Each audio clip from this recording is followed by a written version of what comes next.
خودی کا سر نہاد لا الہ الا اللہ۔ اور جب آپ نے یہ واقعہ بیان کیا، واقعہ حیرت ناک تھا، اسی لیے اللہ پاک نے سبحانہ سے شروع کیا تھا کہ ایک مرتبہ تو مت ماری جائے گی لوگوں کی، اتنی جلدی ہو گیا۔ اور اسی لیے کئی لوگوں نے نا پھر کہانی گڑھی کہ اللہ تعالیٰ نے ٹائم کو روک دیا اور 18,000 سال کی رات بن گئی۔ نہیں، اللہ کہتا لیلن، رات بھی پوری نہیں، نکرا رات کا کچھ حصہ اس میں خلق، مگر ساتھ یہ بتایا کہ جو لے جانے والا اس کو دیکھو کس چکر میں پڑے، سبحانہ، وہ ہر قسم کی خامی سے پاک ہے، جب وہ کرنا چاہے تو اس کے لیے کون سا کام مشکل ہے، لے گیا بندے۔ اور صبح آپ نے حتیم میں کھڑے ہو کر جاتے ہیں لوگ حرم شریف کا حصہ جو چھت نہیں پڑی، ایک کو چھت دیا، تھوڑا حصہ بچا لیا کہ وہاں ہمارے جیسے غریب بھی چلے جاتے ہیں اندر بیت اللہ کے، ہے بیت اللہ ہی ہو، وہاں کھڑے ہو کر جب آپ نے یہ واقعہ سنایا،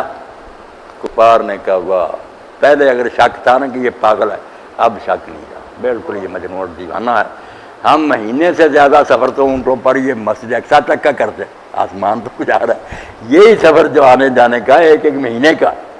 ایک رات میں تھوڑے سے وقت۔ تو انہوں نے پھر پوچھنا شروع کیا، اب امتحان، اور یہ بھی اس بات کی جو کہتے ہیں نا خواب ہوتا تو یہ سوال کیوں ہوتے، اور حضور پریشان کیوں ہوتے، کہتے یار کیا میرے مصیبت میں ڈالتے ہو۔ پوچھنا شروع کیا کہ مسجد اقصیٰ کی اس سائڈ کیا، حضور کہتے میں تو مسجد میں گیا، نماز پڑھی، نکل گیا، میں 32 سال سے یہاں رہ رہا ہوں، مجھے کیا پتا اس مسجد کے فلاں کونے میں۔ تو آپ فرماتے ہیں جب یہ سوال شروع ہوئے نا تو میں اتنا پریشان ہوا کہ پوری زندگی پریشان ہوئی، کس سچا تھا میں،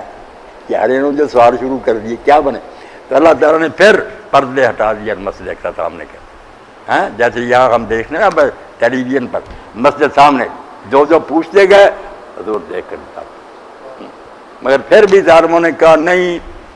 ایسے نہیں ہم مانیں گے۔ سبحان ربك رب العزة عما يصفون وسلام على المرسلين